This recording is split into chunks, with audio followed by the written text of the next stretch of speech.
ان کے گھر جا کر آیت کریمہ، ختم قرآن، برد شریف اور سلام تو پڑھے ہیں، کھانے تو کھائے ہیں، لیکن بنی اسرائیل آیت 24 ولا تبذروا ان المبذرین کانوا اخوان الشیاطین کا مطلب کسی نے ان کو نہیں سمجھایا کہ ضرورت سے زیادہ خرچ کرنے والے شیطان کے بھائی ہیں، نعوذ باللہ۔ کسی نے انہیں سورہ بلد نہیں سمجھایا کہ یقول اہلکت مالا لبدا ایحسب ان لن یرہ احد، کہ کہتا ہے کہ میں نے اتنا مال اڑا دیا، کیا وہ یہ سمجھتا ہے کہ اسے کوئی دیکھ نہیں رہا ہے؟ دوستو، جو لوگ نادانستگی میں ان انٹینشنلی شیطان کے بھائی بن گئے ہیں، ان کی توبہ کا راستہ شاید یہی ہے کہ وہ جتنا خرچ کر چکے اس کا ڈبل اب راہ اللہ میں خرچ کریں۔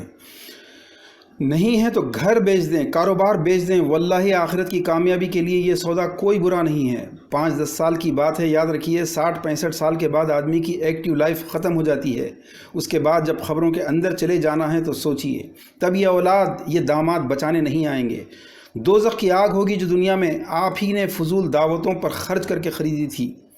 یاد رکھیے اللہ تعالیٰ نے جنت بھی بھڑکائی ہے، مگر یہ ان لوگوں کے لیے ہے جو والذین اذا فعلوا فاحشۃ او ظلموا انفسهم ذکروا اللہ، جو لوگ کوئی فحش فعل کر گزرتے ہیں یا اپنی جانوں پر خود کوئی ظلم کر بیٹھتے ہیں تو فوری اللہ کو یاد کرتے ہیں اور اپنے گناہ کی معافی مانگتے ہیں۔ اور ان کی خاص بات یہ ہوتی ہے کہ ولم یصروا علی ما فعلوا، یعنی اپنے گناہ پر اصرار نہیں کرتے، جائز کرنے کی بحث نہیں کرتے، جسٹیفیکیشن نہیں لاتے، مولویوں اور مفتیوں سے فتوے لے کر نہیں آتے، سیلف کریٹڈ فلسفی نہیں بگاڑتے کہ میاں یہ تو سب کر رہے ہیں، یہ تو زمانے کا دستور ہے، شادی تو زندگی میں ایک بار ہوتی ہے، ارے اپنی اولاد پر خرچ نہیں کریں گے تو کس پر خرچ کریں گے؟ ارے اللہ کے رسول نے منع کیا ہے کیا؟ ارے بیٹی والے ہیں بھائی، یہ سب کرنا پڑتا ہے۔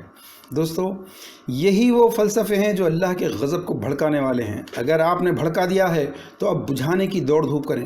یقین مانیے کوئی بچانے نہیں آئے گا، یہ بیوی بھی نہیں آئے گی، یہ بیٹی بھی نہیں آئے گی جن کی خواہشات پر آپ نے یہ سب کچھ کر دیا۔ اب بچنے کا ایک راستہ یہی ہے کہ اس سے ڈبل مال صرف اور صرف اللہ کی خوشنودی کی خاطر چھپا کر راہ اللہ میں خرچ کر دیں۔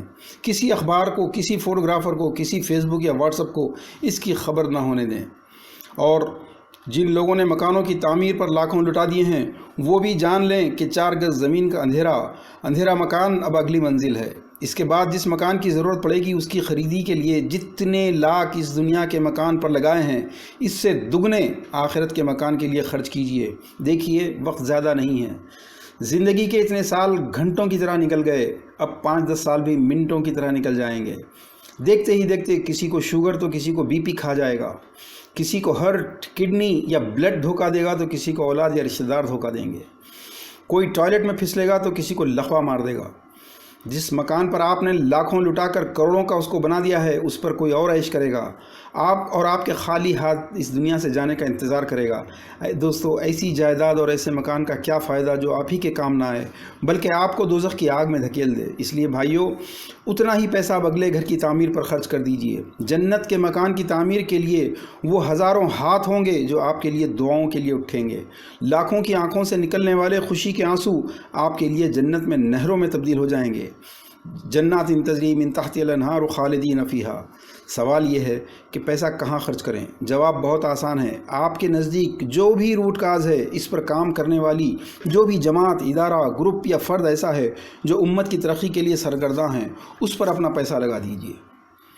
اور دوسرا جو اہم کام کرنا ہے دوستو وہ یہ ہے کہ گاؤں سے جو لوگ شہروں کی طرف آ رہے ہیں ان کے لڑکے چائلڈ لیبر فورس بن رہے ہیں۔ بچیاں ریڈی صاحب اور راؤ صاحب کے حمام صاف کر رہی ہیں، ان کے نام فاطمہ ہیں، عائشہ ہیں، اور اندازہ لگائیے آپ کی امت کی عائشائیں اور فاطمائیں ریڈیوں اور راؤں کے گھروں میں کیا کر رہی ہیں۔ آپ کو اس وقت انصار بننا ہے جنہوں نے مہاجرین کے لیے اپنا کھانا، کھیت، باغ اور سب کچھ تقسیم کر دیے تھے۔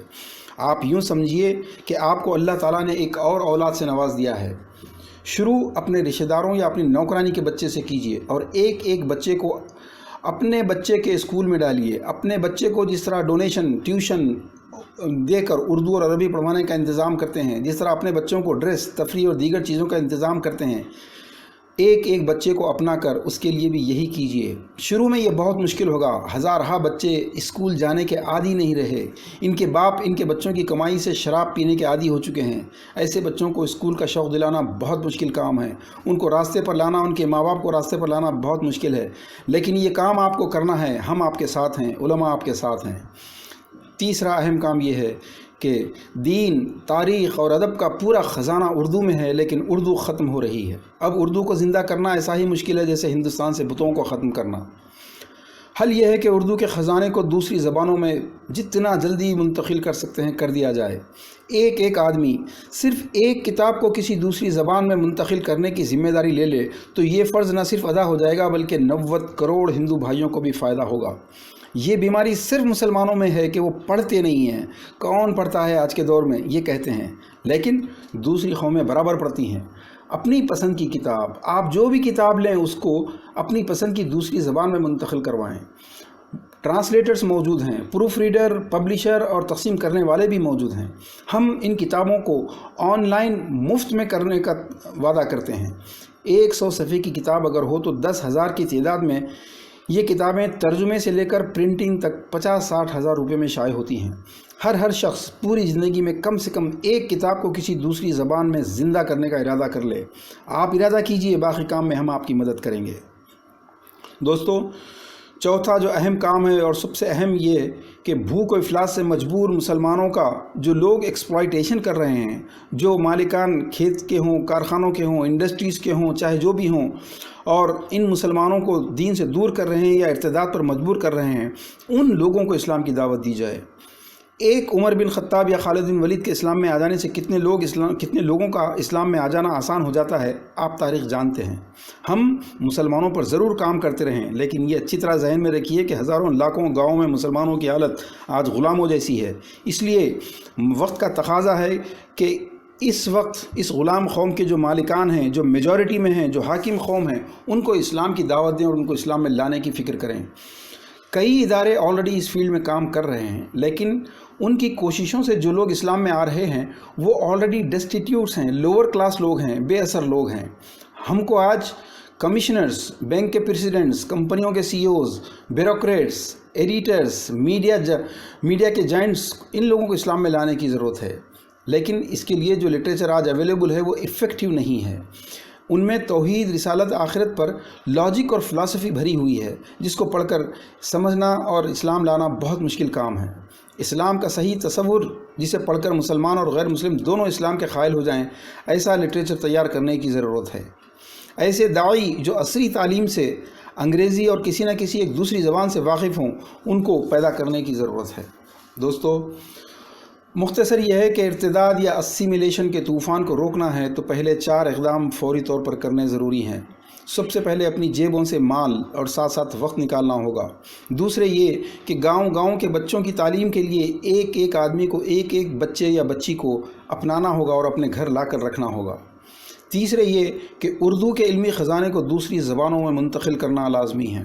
چوتھا یہ کہ غیر مسلمین میں دعوت کا کام جو آج تک نہ ہمارے بادشاہوں نے کیا نہ ہمارے علماء نے کیا، اب اس کام کو ایک جنگی پیمانے پر کرنے کی ضرورت ہے۔ وآخر دعوانا ان الحمد للہ رب العالمین۔